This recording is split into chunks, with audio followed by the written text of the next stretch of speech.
SITREP World Briefing for August 1st, 2026. Hamas said it had accepted a roadmap for Gaza that would pair the group's disarmament with a phased Israeli military withdrawal from the Gaza Strip.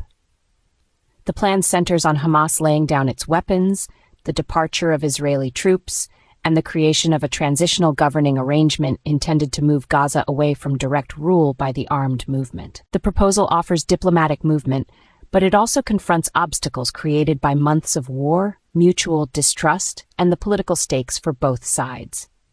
Any disarmament process in Gaza would require credible guarantees on security, governance, and enforcement, because Israel would seek proof that Hamas could not rebuild its military infrastructure, while Hamas would demand a real end to Israeli operations and a path to Palestinian self-administration. Gaza's cities, camps, and infrastructure have been shattered, and the territory's future has become bound up with questions of who would police borders, distribute aid, and run civilian institutions if Hamas surrendered its arms. The significance of the roadmap lies in what it would imply for the Palestinian territories and the wider region if implemented.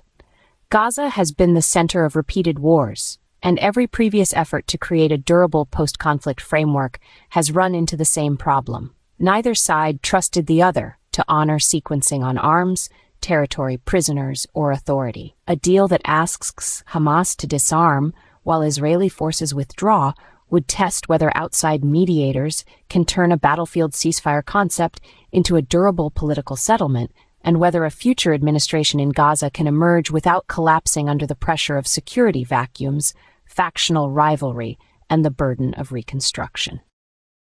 French authorities said on July 31st that the wildfire threat near Bordeaux had eased somewhat, but they kept a heavy emergency response in place and widened policing measures as fires strained resources across the country.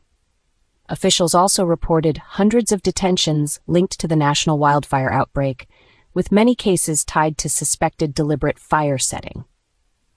The response was not only about firefighting in Gironde, but also about law enforcement and prevention as crews tried to stop new blazes from erupting. The fires around Bordeaux drew a broader European political response, as the EU's crisis chief called the French blazes a wake-up call for Europe, and argued that prevention must be strengthened.